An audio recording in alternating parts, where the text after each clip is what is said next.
अस्सलामुअलैकुम, बोल न्यूज़ में खुशामदीद। मैं हूं सहर फातमा। मैं हूं सैयद रजी। हेडलाइंस आप जान चुके हैं। बुलेटिन का आगाज करेंगे और बात करेंगे पाक न्यूजीलैंड टाकरे की। न्यूजीलैंड के बल्लेबाजों ने पाकिस्तानी बॉलिंग लाइन का जुलूस निकाल दिया। वनडे की तारीख में पाकिस्तान के खिलाफ सबसे ज्यादा रन बना डाले। पाकिस्तान को आलमी कप में रहने के लिए 402 रन बनाने होंगे, जबकि कीवी ओपनर्स रविंदर और केन विलियमसन ने पाकिस्तानी बॉलर्स को बेबसी की तस्वीर बना दिया। 10 ओवर्स में 90 रन शाहीन शाह अफरीदी की दरिया दिली। आलमी कप की तारीख में सबसे ज्यादा रन देने वाले पाकिस्तानी बॉलर बन गए। बिल्कुल, कीवी ओपनर्स ने पाकिस्तानी पेस बैटरी के बखिए उधेड़ दिए। हारिस रऊफ ने 85 और हसन अली ने 82 रन दिए। तीनों फास्ट बॉलर्स ने 30 ओवर्स में मजमूई तौर पर 257 रन दिए। न्यूजीलैंड के खिलाफ पाकिस्तानी बॉलर्स की खूब धुलाई। पाकिस्तानी बॉलर्स की कारकर्दगी मुतासिर को नहीं रही। मजीद जान लेते हैं एजाज वसीम बाकरी से, जो इस वक्त बेंगलोर में मौजूद हैं। एजाज, टॉस जीतकर बॉलिंग करने का फैसला गलत साबित हुआ। बेंगलोर में मौजूद हूँ। पाकिस्तान के कप्तान बाबर आजम ने जो टॉस जीत के पहले न्यूजीलैंड को बैटिंग करवाने का फैसला किया था, वो बड़ा महंगा साबित हुआ है पाकिस्तान को। और जिस तरीके से पाकिस्तानी बॉलर्स की पिटाई हुई है, इस पर सभी हम लोग हैरान थे यहाँ प्रेस बॉक्स के अंदर कि पाकिस्तानी बॉलर्स ना तो अपनी लाइन और लेंथ पे गेंद करा रहे थे और ना ही विकेट टेकिंग बॉलिंग की गई है। और जो ऑस्ट्रेलिया के खिलाफ यहाँ पर पाकिस्तान ने पहले बॉलिंग करके 368 रन कंसीड किए थे, सेम आज भी वही स्टोरी यहाँ पे नज़र आई है। और बॉलिंग लाइनअप बिल्कुल रिस्पॉन्ड नहीं कर सकी है जिस तरीके से कप्तान इनको पर ट्रस्ट करते चले आ रहे थे। बाबर आजम के पहले टॉस जीत के अब बॉलिंग करने के फैसले के ऊपर काफ़ी तनकीद की जा रही है कि यहाँ एक बैटिंग ट्रैक के ऊपर कप्तान ने यह फैसला क्यों किया। हालांकि कप्तान के माइंड में ये हो सकता है क्योंकि चेन्नई के अंदर 280 रन 2 मरतबा पाकिस्तानी बॉलिंग लाइनअप अफगानिस्तान और साउथ अफ्रीका के खिलाफ डिफेंड नहीं कर सकी थी। ये आखिरी चांस है इन बल्लेबाजों के लिए कि वो स्कोर करें और इस मैच में पाकिस्तान को कामयाबी दिलाएं। अब क्योंकि रन रेट तो पाकिस्तान मेंटेन नहीं कर सकता, अलबत्ता अगर पाकिस्तान आज का मैच अच्छी बैटिंग की बदौलत जीत जाता है तो फिर अगर श्रीलंका न्यूजीलैंड को हरा देता है तो तब भी पाकिस्तान के सेमीफाइनल में पहुंचने के इम्कान। शुक्रिया। कीवी बैटर्स ने पाकिस्तान की पेस बैटरी को पीस कर रख दिया। डू एंड डाई मैच में पाकिस्तानी बॉलिंग अपनी मौत आप मर गए, जबकि 3 स्टार फास्ट बॉलर्स ने 3 ओवर्स में 257 रन दे डाले। सेमीफाइनल में जाने का ख्वाब डरावना सपना साबित। पाकिस्तान के खिलाफ कीवीज ने किसी बॉलर को नहीं बख्शा। ग्रीन शर्ट्स की बॉलिंग के बखिए उधेड़ कर रख दिए। जो भी बॉल करने आया इसको भरपूर तरीके से निपटाया। जिस तेजी से बॉल आई उससे डबल स्पीड के साथ बॉल ने बाउंड्री लाइन से बाहर का सफर किया। 40 चौके और 8 छक्कों से पाकिस्तानी बॉलर्स की तवासा की गई। शाहीन अफरीदी ने बॉलिंग करते हुए खजानों के मुंह खोल दिए। 10 ओवर्स में 90 रन देकर महंगे तरीन पाकिस्तानी बॉलर्स का रिकॉर्ड अपने नाम किया। हारिस रऊफ को 10 ओवर्स में 85 रन की मार पड़ी। हसन अली ने 10 ओवर्स में 82 रन देकर 82 से काम लिया। और मैच की मौजूदा सूरत हाल के हवाले से बात करेंगे। हमारे साथ क्रिकेट एक्सपर्ट मौजूद हैं नैयरुद्दीन साहब। नैयर साहब, बहुत शुक्रिया आपके वक्त का। नैयर साहब, 402 रन का हदफ है, 5 ओवर्स में सिर्फ 29 रन बनाए हैं और अब्दुल्ला शफीक लौट गए हैं। मुश्किल लग रहा है, क्या कहेंगे? मुश्किल नहीं, ज्यादा ही मुश्किल लग रहा है। उसकी वजह यह है कि बाबर की तरफ से तो मुझे कोई इंटेंट नजर नहीं आई। इतने फर्जमान ने तो दिखाए हैं स्ट्रोक्स, बाबर जो है वो उसी नॉर्मल स्टाइल में खेल रहे हैं। ये नॉर्मल गेम तो है ही। ये 402 रन आप 50 ओवर में करने हैं तो उससे तो कोई फायदा नहीं होगा। आप अगर जीत भी गए तो भी आप न्यूजीलैंड से रन रेट की बिना पर नीचे रहेंगे।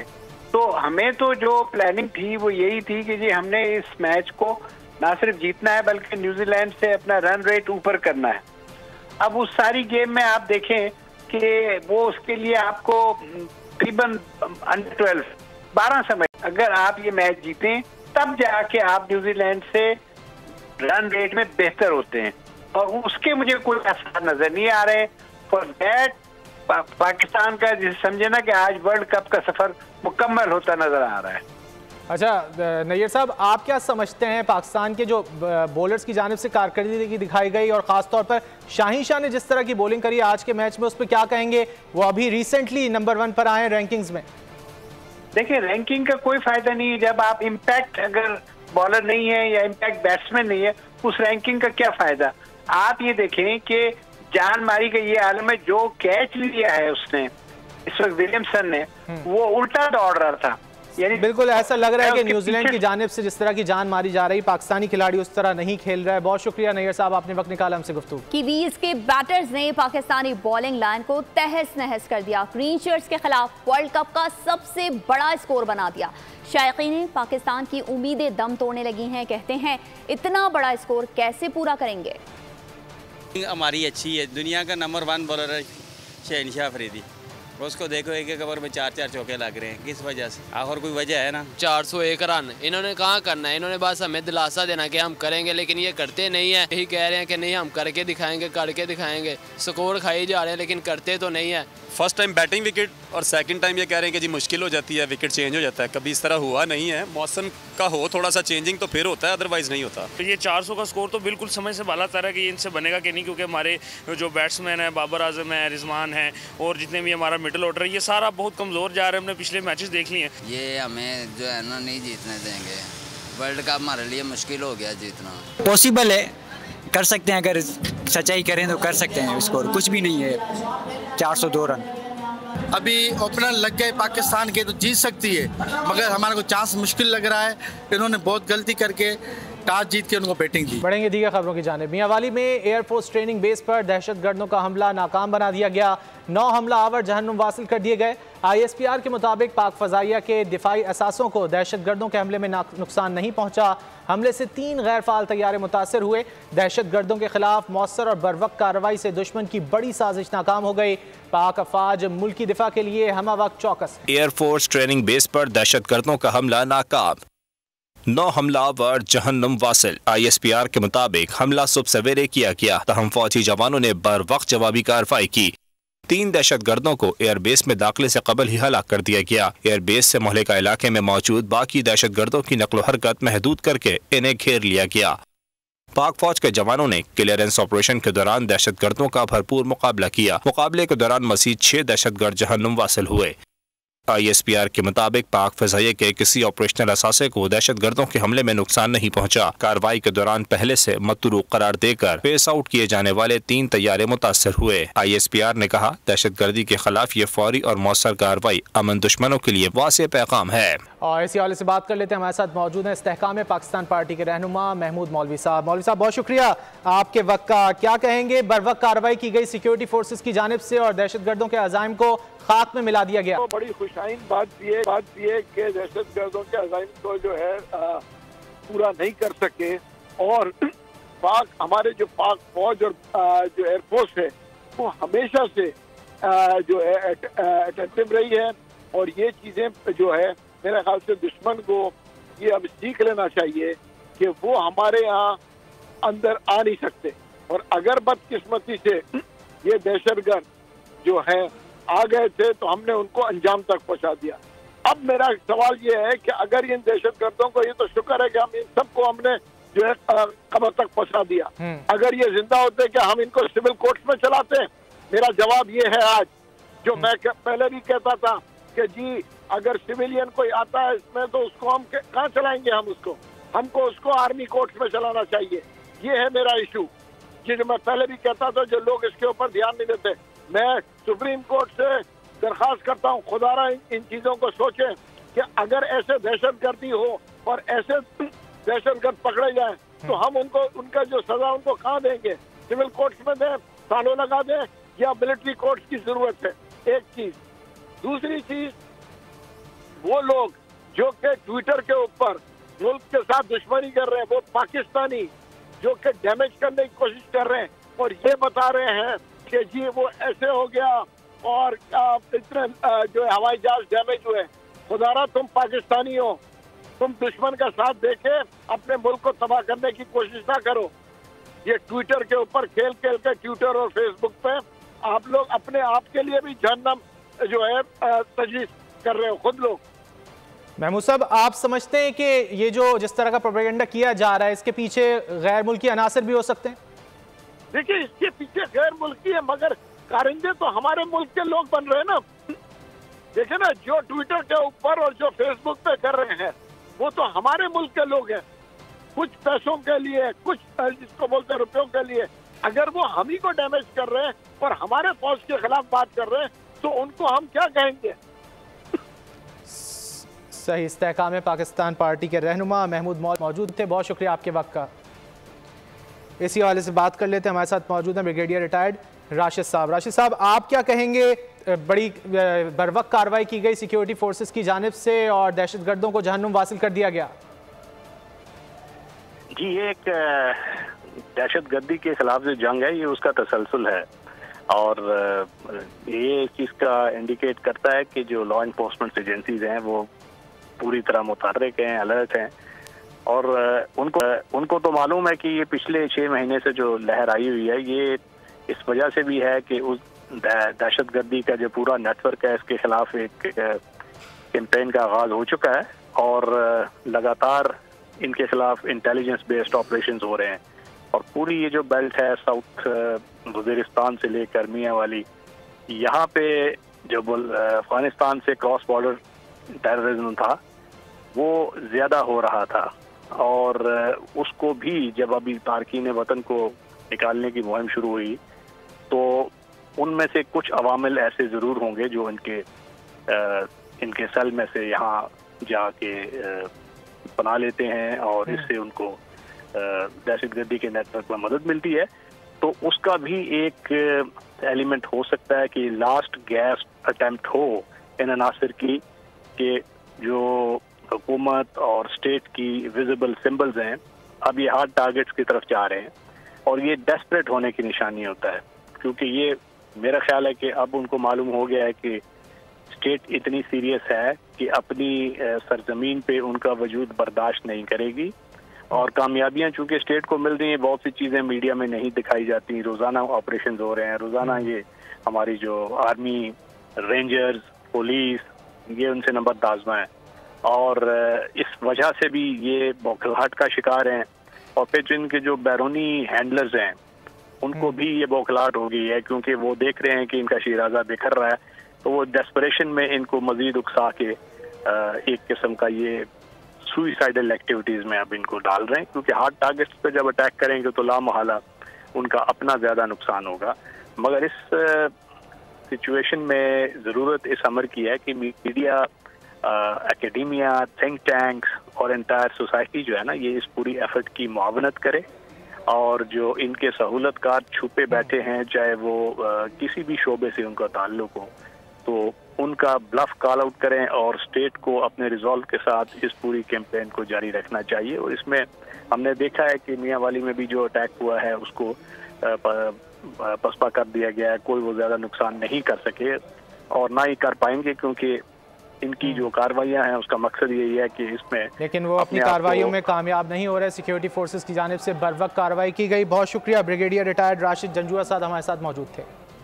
इसी सिलसिले में आपको बताएं, निगरां वफाकी वज़ीर दाखिला सरफराज बुगटी ने कहा है कि DI खान, पसनी और मियांवाली में हमला आवर दहशतगर्दों के नाम अलग अलग ज़रूर हैं लेकिन पसी पर्दा दुश्मन एक ही है। अपने ट्वीट में सरफराज बुगटी का कहना था कि दहशतगर्दी की हालिया लहर पाकिस्तान को दोबारा बेयकीनी और अदम इस्तेहकाम का शिकार करने की साजिश है। सरफराज बुगटी ने इस अज़्म का इजहार किया है कि तमाम सिविल और मिलिट्री इदारे यकजान होकर खून के आखिरी कतरे तक मुल्क का दिफा करेंगे और दुश्मनों की साजिशों को नाकाम बनाएंगे। बलूचिस्तान के इलाके पसनी में गुज़िश्ता रोज़ दहशतगर्दों के हमले में 14 फौजी जवानों को शहीद कर दिया गया। दहशतगर्दों ने ओरमाड़ा जाने वाली सिक्योरिटी फोर्सेस की गाड़ियों को निशाना बनाया। हमला घात लगाकर किया गया। शहदा की नमाज जनाजा के बाद मैयतें आबाई इलाकों को रवाना कर दी गई। दहशतगर्दों के बुज़दिलाना वार, कौम के बेटे धरती पर कुर्बान। पसनी में सिक्योरिटी फोर्सेस पर दहशतगर्दों ने घात लगाकर हमला किया। हमले में 14 फौजी जवान शहीद हुए। सिक्योरिटी फोर्सेस की 2 गाड़ियों को ओरमाड़ा जाते हुए हमले का निशाना बनाया गया। पसनी में हमले के बाद इलाके में क्लियरेंस ऑपरेशन किया गया। शहदा की मैयतें मकामी अस्पताल मुंतकिल की गयी। शहीद होने वाले फौजी जवानों की नमाज जनाजा पसनी में अदा कर दी गई। शहदा की नमाज जनाजा में सीनियर फौजी अफसरों और जवानों ने शिरकत की। शहदा को मुकम्मल फौजी एजाज के साथ इनके आबाई इलाकों में सुपुर्द खाक किया जाएगा। सिक्योरिटी फोर्सेस ने गुज़िश्ता रोज़ खैबर पख्तूनख्वा में भी जानें कुर्बान की। खैबर पख्तूनख्वा में दहशतगर्दी के 3 वाक़यात हुए। लकी मरवत में दहशतगर्दों ने नायक जफ़र इकबाल और सिपाही हाजी जान की जान ली। फायरिंग के तबादले में एक दहशतगर्द को भी जहन्नुम वासिल किया गया। DI खान के इलाके कलाची में दहशतगर्दों ने बम धमाका किया। हमले में हवालदार शाहिद इकबाल शहीद हुए। DI खान में फोर्सेस के इंटेलिजेंस बेस्ड ऑपरेशन में एक दहशतगर्द जहन्नुम वासिल कर दिया गया। पाकिस्तान में मुकीम गैर कानूनी अफराद की वापसी का सिलसिला जारी है। अब तक 1,60,000 से ज्यादा अफराद अफगानिस्तान वापस जा चुके। मुल्क के मुख्तलिफ शहरों में गैर कानूनी मुकीम अफराद के खिलाफ कार्रवाइयाँ भी जारी हैं। कराची समेत मुख्तलिफ शहरों में हिरासत में लिए गए अफराद को ट्रांजिट कैंप्स में रखा जा रहा है। पाकिस्तान में मुकीम गैर कानूनी अफराद की वापसी का सिलसिला जारी। 1,60,000 से ज्यादा अफराद पाकिस्तान से चले गए। तुर्खम बॉर्डर से 12,689 गैर कानूनी मुकीम अफराद अफगानिस्तान वापस जा चुके। उधर कोयटा में भी तारकीन वतन को हिरासत में लेकर ट्रांजिट कैंप्स में रखा जा रहा है। अटक में भी मजीद 44 अफराद को ट्रांजिट कैंप से अफगानिस्तान रवाना किया गया। कराची में सचल के इलाके मदीना कॉलोनी में सर्च ऑपरेशन किया गया। नामुकम्मल कवायफ पर 15 अफराद को हिरासत में लिया गया। हैदराबाद में भी फैक्ट्री एरिया में कॉम्बिंग ऑपरेशन किया गया और लोगों के कवायफ चेक किए गए। कराची के सरकारी स्कूलों में जेर तालीम अफगान तालिब इल्मों का डाटा जमा कर लिया गया है। मजीद आपको बताएं कि रिपोर्ट के मुताबिक सरकारी स्कूलों में अफगान तालिब इल्मों की सबसे ज्यादा तादाद तालिबात की है। 121 गैर कानूनी अफगान तलबा में 71 तालिबात हैं। सबसे ज़्यादा 55 तालिब इल्म ज़िला साउथ में ज़ेर तालीम हैं। कोरंगी में 24, सेंट्रल 15, वेस्ट 14, मलीर में 7, केमाड़ी में 4 और ज़िला ईस्ट में 2 तालिब इल्म ज़ेर तालीम हैं। साबिक वफाकी वज़ीर फवाद चौधरी को इस्लामाबाद से गिरफ्तार कर लिया गया है। फवाद चौधरी को इस्लामाबाद में उनकी रिहाइश गाह से गिरफ्तार किया गया। अहलिया के मुताबिक फवाद चौधरी को सादा लिबास, अफराद और पुलिस अपने साथ ले गई है। गुज़िश्ता रोज़ district and session court Islamabad ने फवाद चौधरी की दफ़ा 144 की खिलाफ वर्जी के केस में 13 नवंबर तक जमानत कबल गिरफ्तारी मंजूर की थी। फवाद चौधरी के खिलाफ थाना आबपारा में मुकदमा दर्ज किया गया था। इस्लामाबाद पुलिस ने असद कैसर को जुडिशल मजिस्ट्रेट कुदरतुल्लाह की अदालत में पेश करके जुडिशल रिमांड की दरख्वास्त की। पुलिस ने बताया कि असद कैसर को खैबर पख्तूनख्वा में करप्शन के मुकदमे में गिरफ्तार किया गया। एंटी करप्शन खैबर पख्तूनख्वा ने असद कैसर की गिरफ्तारी मांगी है। पीटीआई वकील शुएब शाहीन ने कहा कि किसी के मुकदमे में गिरफ्तार करने का इख्तियार इस्लामाबाद पुलिस को किसने दिया। अदालत ने असद कैसर का जुडिशल रिमांड मंजूर करते हुए जेल भेजने का हुक्म दे दिया। 9 मई जलाओ घिराव मुकदमात में एजाज चौधरी, मियां महमूद और रशीद समेत दीगर मुल्जिमान का ट्रायल शुरू हो गया है। इंसदाद दहशतगर्दी अदालत लाहौर ने 9 मई जलाओ घिराव के 4 मुकदमात में मुल्जिमान का ट्रायल शुरू करते हुए नामजद गिरफ्तार मुल्जिमान को 15 नवंबर को जेल से तलब कर लिया। अदालत ने गिरफ्तार न होने वाले मुल्जिमान से मुतालिक प्रोसिक्यूटर को हिदायत लेकर पेश होने का हुक्म दे दिया। अदालत ने मुस्लिम लीग नून का ऑफिस जलाने, गुलबर्ग में कंटेनर जलाने के मुकदमात में भी तलबी के नोटिस जारी कर दिए। इसराइल ने एक बार फिर गजा पर कयामत ढा दी। तैयारों ने जख्मियों को ले जाने वाली एम्बुलेंसों के काफिले पर वहशियाना बमबारी कर दी। अल-शिफा अस्पताल के दरवाजे पर भी हमला कर दिया।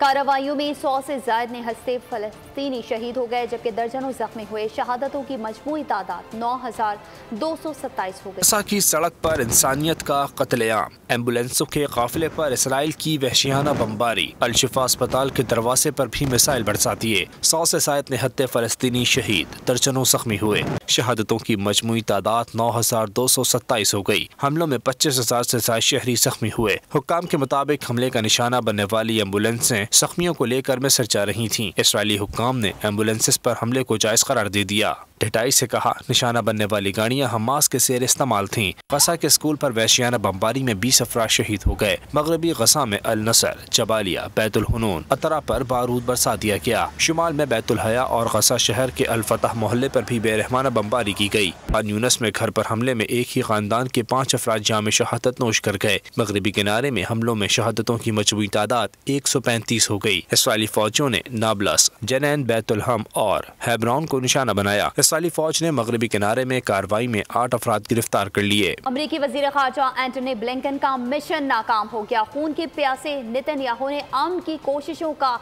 टका सा जवाब दे दिया। साफ कह दिया फलस्तीन में जंगबंदी नहीं होगी। एंटनी ब्लिंकन आज मशरिक़ वस्ता ममालिक का दौरा करेंगे। एंटनी ब्लिंकन का अमन मिशन नाकाम, इसराइल का आरसी जंगबंदी से साफ इनकार। अमरीकी वजीर खारजा दूसरी बार तिल अबीब पहुंचे। इसराइल पर जोर दिया इंसानी बुनियादों पर लड़ाई में वक्फा किया जाए। एंटनी ब्लिंकन ने कहा फलस्तीनी शहरियों के तहफ़्फ़ुज़ के लिए मज़ीद कुछ करने की ज़रूरत है। इसके बगैर अमन के लिए कोई शराकतदार नहीं होगा।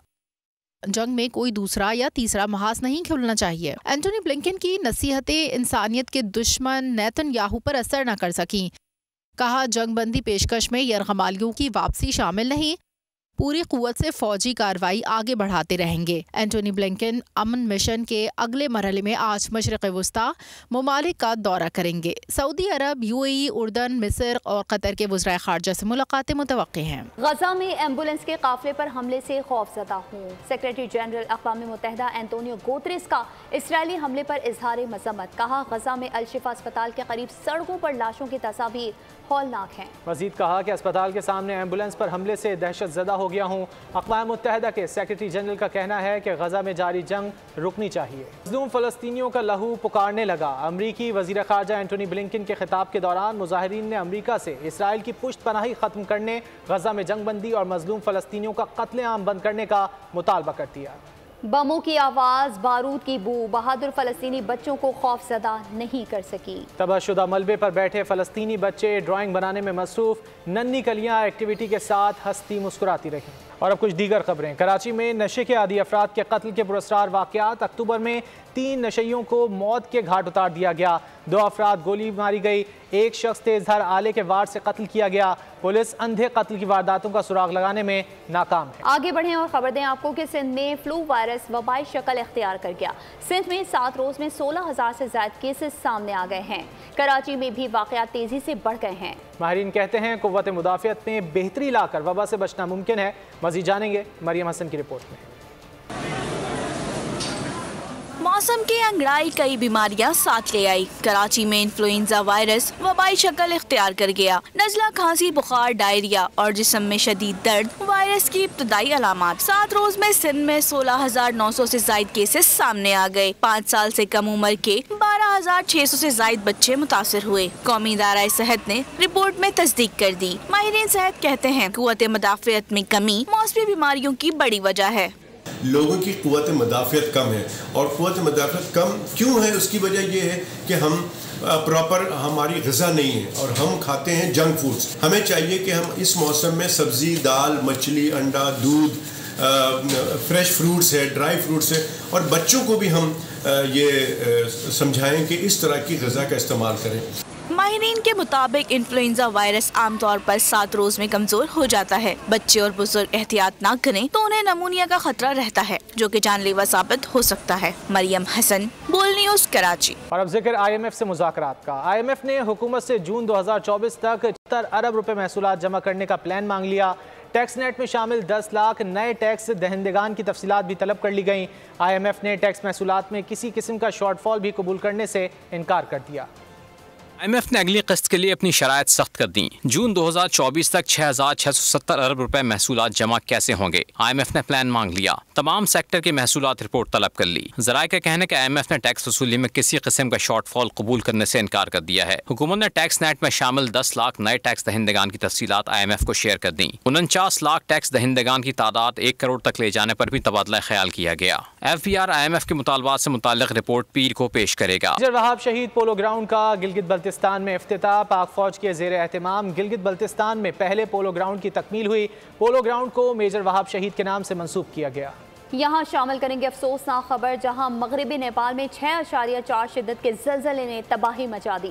ज़लज़ले से 128 अफराद हलाक और दर्जनों ज़ख्मी हो गए। ज़लज़ले की शिद्दत भारत में भी महसूस की गई। आगे बढ़ेंगे। भारत में इंतहा पसंदी उरूज पर। राजकोट में नरेंद्र मोदी का मंदिर शाइनिंग इंडिया के दावेदारों के लिए मजाक बन गया है। BJP इंतहा पसंदों ने मोदी की मूर्ति मंदिर पर सजा दी। चढ़ावे के अलावा पूजा पाठ भी की जाएगी। भोंडा इकदाम खुद मोदी के लिए भी परेशानी का बायस बन गया। भारत में इंतहा पसंदी का राज, तवहुमात का रिवाज, वो भी लाइलाज। शाइनिंग इंडिया के शहर राजकोट में मोदी का मंदिर बन गया। भारतीय वजीर आजम को देवता की तरह पूजा जाने लगा। BJP के इंतहा पसंदों का मूर्ति पर चढ़ावे चढ़ाना भी मामूल बन गया। मंदिर बनाने वाले का नाम है ओम प्रकाश। BJP का कारकुन बरसों तक तस्वीर रखकर पूछता रहा, जिसके बाद बाकायदा मूर्ति बनाकर पूजा पाठ शुरू कर दी गई। भोंडे इकदाम पर भारतीयों की जग हसाई होने लगी। खुद नरेंद्र मोदी ने भी सर पकड़ लिया। बोले, हमारी सकाफत ऐसे मंदिरों की तामीर की तालीम नहीं देती। ये है मोदी का शाइनिंग इंडिया, ये है वो शाहकार जिस पर है इंतहा पसंदी की यलगा। मणिपुर में हालात इंतहाई संगीन हो गए। हिंदुस्तान की रियासत मणिपुर में हालात शदीद कशीदगी इख्तियार कर गए। अम्फाल में 700 बागियों ने पुलिस कैंप पर हमला करके जदीद तरीन हथियार, गोला बारूद और दर्जनों गाड़ियां छीन ली। यूरोप के मुख्तलिफ ममालिक में तूफान से 23 अफराद हलाक हो गए। 200 किलोमीटर फी घंटा की रफ्तार से चलने वाली हवाओं ने यूरोप में निज़ाम ज़िंदगी बुरी तरह मुतासर किया।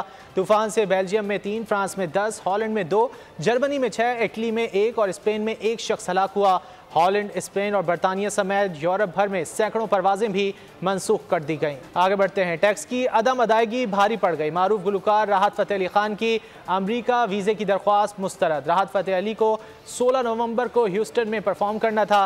राहत फ़तेह अली खान के प्रोमोटर रेहान सिद्दीकी ने वीज़े की दरख्वास्त मुस्तरद होने की तस्दीक करते हुए कहा कि राहत फ़तेह अली टैक्स की अदम अदायगी से लाइल्म थे। यहाँ से वीज़ा अप्रूव होता है, वो US एम्बेसी इस्लामाबाद में एप्लीकेशन जाती है, वहाँ पर आप इंटरव्यू के लिए जाते हैं। जब खान साहब वहाँ पर परसों इंटरव्यू के लिए पहुँचे तो US एम्बेसी ने 2 वजहों से उनका वीज़ा रिफ्यूज़ किया। पहली वजह थी कि दे सेड के उन्होंने 2015 से 2023 के जो IRS के टैक्सेस हैं उसका प्रूफ मांगा उनसे, और दूसरी वजह थी उनके ऊपर कोई लॉ सूट्स थे, उसकी उनको क्लैरिफिकेशन। इस्लामाबाद में सालाना सकाफती मेले का आगाज हो गया। रिपोर्ट करेंगे मोहम्मद अली जा। इस्लामाबाद लोक वर्सा में 10 रोजा सकाफती मेला सज गया। इफ्तिताही तकरीब का आगाज पाकिस्तानी और फलस्तीनी कौमी तरानों की धुनें बजाकर हुआ। शहरियों ने बड़ी तादाद में शिरकत की। तकरीब में वफाकी वजीर बराए कौमी वर्सा व सकाफत जमाल शाह की खुसूसी शिरकत। कहना था कि लोक वर्सा मेला इस्लामाबाद की पहचान बन चुका। सूफी रक्स ने भी खूब समा बांध लिया। शहरियों ने लोक मेले के इनेकाद को भरपूर सराहा। इनका कहना था ऐसे इवेंट्स के इनेकाद से लोगों में अपनी सकाफत से मुताल्लिक आगाही पैदा होती है। लोग भरपूर तरीके से इसे एंजॉय कर रहे हैं। KPK, पंजाब, सिंध, सरायकी, गिलगित बल्तिस्तान की तहजीब को यहाँ भरपूर तरीके से और उमदगी के साथ प्रेजेंट किया जा रहा है। कैमरामैन हारून खुर्शीद के साथ मोहम्मद अलीजा खान, पोल न्यूज़, इस्लामाबाद। और अगजई में Khyber Pakhtunkhwa culture and tourism department और पाक फौज के ताउन से ज़ल्मू मेले का मैदान सज गया है। मेले में खेलों के मुकाबलों के अलावा सकाफती और रिवायती स्टॉल्स भी लगाए गए। उधर लाहौर में पंजाब के सूफी शायर शाह हुसैन के कलाम पर मबनी खेल पेश किया गया। प्ले के जरिए मोहब्बत और अमन के लिए सूफी शायर की जद्दोजहद को ज़बरदस्त खराज तहसीन पेश किया गया और मंजर कशी की गई। रिपोर्ट कर रहे हैं मोइन जुबैर। लाहौर के अलहमरा फेस्टिवल में पंजाबी जबान के मकबूल शायर की गूंज। लाहौर ऐप फेस्टिवल के तहत शाह हुसैन के कलाम पर मबनी प्ले कह शाह हुसैन पेश किया गया। प्ले देखने के लिए वजीर तालीम मंसूर कादिर, सेक्रेटरी इत्तलात दानियल गिलानी समेत लोगों की बड़ी तादाद शरीक हुई। वक्त के हुक्मरानों के सामने आवाज बुलंद करने और अपनी जिंदगी में प्यार, मोहब्बत और अमन का दर्स देने वाले सूफी शायर शाह हुसैन की जद्दोजहद की फनकारों ने कामिल मंजर कशी की। प्ले को डॉक्टर खाकान हैदर गाजी ने तहरीर किया। पंजाबी नाटक कंपटीशन जो पिलाक ने इस दफ़ा कराया था और जो एक हिस्सा है इस दफ़ा लाहौर फेस्टिवल का, तो अपने आप को खुद को उन्होंने फ़कीर नमाना कहा और अपनी नफ़ी की, और ये सबक दिया लोगों को, ये दर्स दिया कि अपनी ज़ात की नफ़ी करके लोग दूसरों को स्पेस दें। मैं ये समझती हूँ कि ये जो कल्चरली प्रोग्राम्स हैं इनमें तो वैसे भी बड़ा सुकून और बड़ी एक ये समझ लें कि प्ले के इख्तिताम पर पंजाब इंटर यूनिवर्सिटी नाटक मुकाबले में जीतने वाले तलबा में इनामात भी तकसीम किए गए। प्यार मोहब्बत के अलमबरदार सूफी शायर शाह हुसैन के कलाम पर मबनी खेल कहे शाह हुसैन जहाँ तसव्वुफ के मोती बिखेरता रहा, वहीं उनकी शायरी पर मबनी सूफियाना परफॉर्मेंस ने भरपूर अवामी पजीराई हासिल की। कैमरामैन नवीर रकम के साथ मोइन जुबैर, बोल न्यूज़, लाहौर। और इसके साथ ही बोल न्यूज़ से फिलहाल इतना ही। मजीद किसी भी खबर की तफसील के लिए विजिट कीजिए हमारी वेबसाइट bolnews.com और देखते रहिए बोल न्यूज़। सब्सक्राइब करें और बेल दबाएं ताकि कोई खबर रह न जाए।